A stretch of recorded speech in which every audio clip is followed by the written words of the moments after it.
ಧರ್ಮಸೇನಾ ಅವರೇ, ಯಾವ ಹಂತಕ್ಕೆ ಹೋಗ್ತಾ ಇದ್ದೀರಾ ಅಂತ ನೀವು? ನಿಮಗೂ ಯಾವ್ದು ಉಳ್ಕೊಳ್ಳುತ್ತೆ? ಈಗ ಅವರು ಆವಾಗಲೇ ರೈಸ್ ಮಾಡಿದ್ರು, ಮಹಾರಾಷ್ಟ್ರದಲ್ಲಿ ನೀವು ಶಿವಸೇನೆಗೆ ಹೋಗಿರೋದ್ರಿಂದ ನೀವು ಕೂಡ ಸೆಕ್ಯುಲರ್ ಇಲ್ಲ ಸರ್. ಇದು ಸ್ವಲ್ಪ ನಾನು ಇದಾಗಿ ಹೇಳ್ತೀನಿ, ಅರ್ಥ ಮಾಡ್ಕೊಳ್ಳಿ. ವಿಧಾನಸೌಧದಲ್ಲಿ ಮೊನ್ನೆ ನಾನು MLC ಇದ್ದಾಗ ಕಾನ್ಸ್ಟಿಟ್ಯೂಷನ್ ಬಗ್ಗೆ ಒಂದು ಡಿಬೇಟ್ ಆಯಿತು. ಮೊನ್ನೆ ಇವರೇನೇ ಮಾಡಿದ್ರು ಸರ್, ಯಾರು ಬಸವರಾಜ ಹೊರಟ್ಟಿ ಸಾಹೇಬ್ರೇ ಮಾಡಿದ್ರು ಅನಿಸುತ್ತೆ. ಸೊ ಅಲ್ಲಿ ಹೇಳ್ತಾರೆ 5463 ಜಾತಿಗಳು ರಾಜ್ಯದಲ್ಲಿದೆ ಅಂಥೇಳಿ.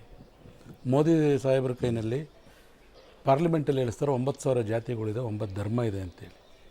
ಸೊ ಇದರಲ್ಲಿ ಇದನ್ನೆಲ್ಲ ಕೂಡ ಕೆಲವ್ರಿಗೆ ಅನ್ಯಾಯ ಆಗ್ತಾಯಿದೆ ಅಂತಕ್ಕಂಥದ್ದೇ ಸಿದ್ದರಾಮಯ್ಯ ಸಾಹೇಬರಾಗಲಿ DK ಶಿವಕುಮಾರ್ ಸಾಹೇಬರಾಗಲಿ ಅವರು ಇದ್ರ ಚರ್ಚೆಗಳನ್ನು ತಗೊಳ್ತಕ್ಕಂಥದ್ದೇ ಆ ವಿಚಾರಗಳನ್ನು. ಸೊ ಅದನ್ನು ನಿಮ್ಮ ಇದರಲ್ಲಿ ಯಾವ್ಯಾವ ರೀತಿ ಅನಲೈಸ್ ಮಾಡ್ತಿರೋ ನನಗೆ ಗೊತ್ತಿಲ್ಲ ಸರ್. ನನಗೆ ಈಗ ಅನ್ಯಾಯ ಆಗ್ತಾ ಇರೋದ್ರ ಬಗ್ಗೆ, ಅವ್ರಿಗೆ ಕೊಡ್ತಾ ಇರೋದ್ರ ಬಗ್ಗೆ ನನ್ನ ಪ್ರಶ್ನೆ ಅಲ್ಲ. ನಾನು ಕೇಳ್ತಾ ಇರೋದು, ಸೆಕ್ಯುಲರ್ ಅಂತ ನೀವು ಕರ್ಕೊಳ್ಳೋದಾದ್ರೆ ಕಾಂಗ್ರೆಸ್ ಕೂಡ ಸೆಕ್ಯುಲರ್ ಅಲ್ಲ. ಯಾಕಂದ್ರೆ ಶಿವಸೇನೆ ಬಿಜೆಪಿ ಜೊತೆಗೆ ಹೋಗಿದ್ದಕ್ಕೆ JDS ಸೆಕ್ಯುಲರ್ ಅಲ್ಲ ಅನ್ನೋದಾದ್ರೆ, ಶಿವಸೇನೆ ಜೊತೆ ಕಾಂಗ್ರೆಸ್ ಹೋಗಿದ್ದಕ್ಕೆ ನೀವು ಸೆಕ್ಯುಲರ್ ಅಲ್ಲ. ನೀವು ಆಗಿದ್ದ ಬಿಜೆಪಿಯವರು ಅದು ಅವರು ಯಾರ ಜೊತೆ, ಈಗ ಇವರು STP ಜೊತೆಲೆಲ್ಲ ಹೊಟ್ಟೋದ್ರಪ್ಪ ಬಿಜೆಪಿಯವರು ಮಂಗಳೂರು ಕಡೆ ಎಲ್ಲ. ಹಂಗಿದ್ದಾಗ ನೀವು ಅವ್ರನ್ನ ಬೈಯಬಾರ್ದು, ಕಮ್ಯುನಲ್ ಅಂತ ಅವ್ರನ್ನ ಬೈಲೇಬಾರ್ದು. ಅವ್ರು ಸೆಕ್ಯುಲರ್ ಆಗ್ತಾರೆ. ಅಲ್ಲ, SDPI ಜೊತೆಗೆ ಅವ್ರು ಹೋದ್ರೆ ಅವ್ರು ಕಮ್ಯುನಲ್ ಆಗ್ತಾರೆ, ಸೆಕ್ಯುಲರ್ ಆಗ್ತಾರೆ. ಅವರು ಎಲ್ಲರ ಜೊತೆಗೂ ಮಿಕ್ಸ್. 9 ಧರ್ಮದ ಬಗ್ಗೆ ಯಾವತ್ತಾದ್ರೂ ಮಾತಾಡಿದಾರೆ ಸರ್? ಇದು ಕಾನ್ಸ್ಟಿಟ್ಯೂಷನ್ ಅಲ್ಲಿ ನಾವು 9 ಧರ್ಮಗಳನ್ನ ಒಪ್ಕೊಂಡಿದೀವಿ ದೇಶದಲ್ಲಿ. 9 ಧರ್ಮದ ಒಂದೇ ಒಂದು ಧರ್ಮದ ಬಗ್ಗೆ ಅವ್ರು ಮಾತಾಡ್ತಾರೆ. ಈ ನಿಮ್ಮ ಇವ್ರು ಯಾರು ಸ್ವಾಮಿ, ಯಾರು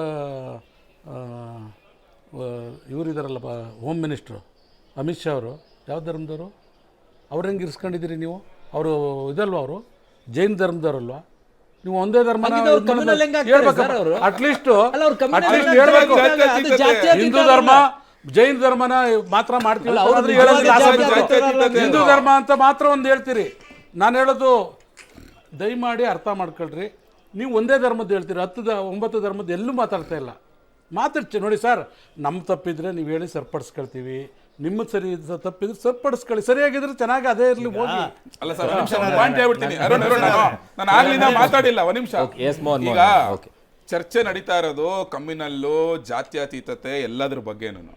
ಕಾಂಗ್ರೆಸ್ನವರು ಮಾತೆತ್ತಿದ್ರೆ ಅವ್ರು ಹೆಂಗೆ ಅಂದ್ರೆ ಹೇಳೋದೊಂದು ನಡ್ಕೊಳ್ಳೋದು ಇನ್ನೊಂಥರ. ನಾನು ಹೇಳ್ತೀನಿ ನೋಡಿ, ಕುವೆಂಪು ಅವ್ರ ವಿಷಯನ ತರ್ತಾರೆ. ಏನ್ ಹೇಳ್ತಾರೆ?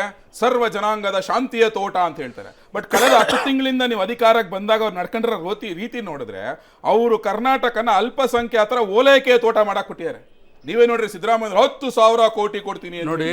ನೆಕ್ಸ್ಟ್ ಸರ್ ಮುಗಿಸ್ಬಿಡ್ತೀನಿ, ಆಮೇಲೆ ನೀವು ಮಾತಾಡಿ ಸರ್ ದಯವಿಟ್ಟು. ನೆಕ್ಸ್ಟ್ ಇದೇ ಕುವೆಂಪು ಅವ್ರನ್ನ ಮತ್ತೆ ತರ್ತಾರೆ. ಕುವೆಂಪು ಜೈ ಭಾರತ ಜನನೀಯ ತನುಜಾತೆ, ಜಯ ಹೇ ಕರ್ನಾಟಕ ಮಾತೆ ಅಂತ ಹೇಳ್ಬಿಟ್ಟು, ಭಾರತ ಮಾತೆ ಮಗಳು ಕರ್ನಾಟಕ ಮಾತೆ ಅಂತ ಹೇಳಿದ್ರೆ, ಇದೇ DK ಸುರೇಶ್ ಅವರು ನಿಮ್ಗೆ ಉತ್ತರ ಭಾರತ ದಕ್ಷಿಣ ಭಾರತ ಅಂತ ದೇಶ ವಿಭಜನೆ ಮಾಡುವಂತ ಹೇಳಿಕೆ ಕೊಡ್ತಾರೆ.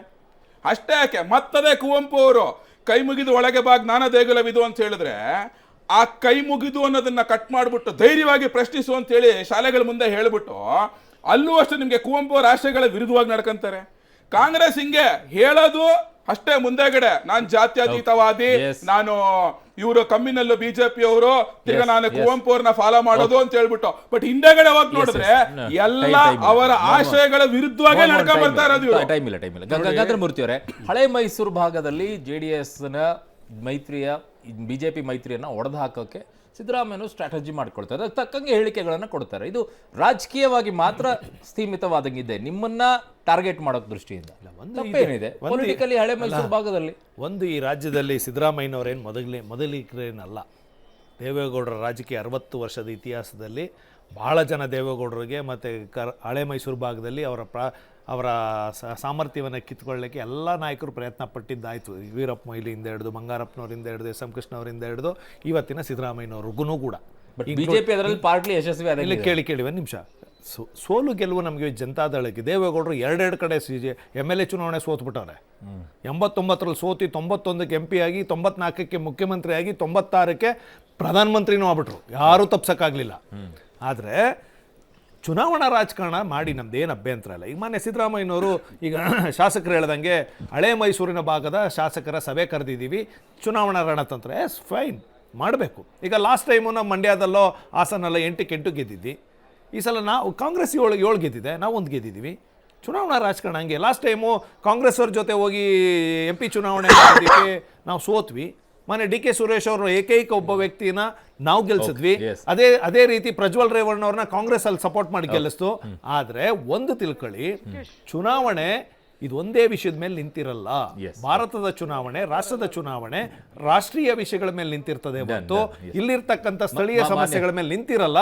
ಹಾಗಾಗಿ ಚುನಾವಣಾ ಸೋಲು ಗೆಲುವನ್ನು ಎರಡೂ ಕಂಡಿರ್ತಕ್ಕಂಥ ದೇವೇಗೌಡರು ಖಂಡಿತವಾಗಿ ಇದ್ರಲ್ಲಿ ಯಶಸ್ವಿ ಆಗ್ತಾರೆ.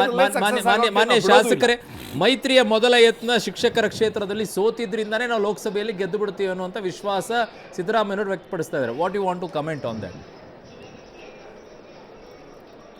ಇಲ್ಲ, ಈಗ see everything every time is a testing lab.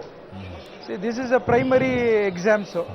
ಎಲ್ಲೋ ಒಂದು ಕಡೆ ನನಗೂ ಭಾಳಷ್ಟು ಜನ ಬಿ ಜೆ ಪಿಯವರು ಸಿಕ್ಕಿದಾಗ ನೋಡಿ, ನನಗೂ ಇವತ್ತು ಬಿ ಜೆ ಪಿಯವರು ಮತ್ತು ಜೆ ಡಿ ಎಸ್ ಅವರ ಹೋರಾಟ ಮೊದಲನೇ ಒಂದು ಪರೀಕ್ಷೆ ಇದು ಅಂತ ಅವರೇ ಹೇಳಿದ್ದಂಥ ಮಾತು ಇವತ್ತಿನ ದಿನ ಫಲಿತಾಂಶ ಬಂದ ನಂತರ ಅದನ್ನು ಅಪ್ಲೈ ಮಾಡ್ತಿದ್ದಾರೆ ಅಷ್ಟೇ ನಮ್ಮ ಸಿ ಎಂ ಸಾಹೇಬರು.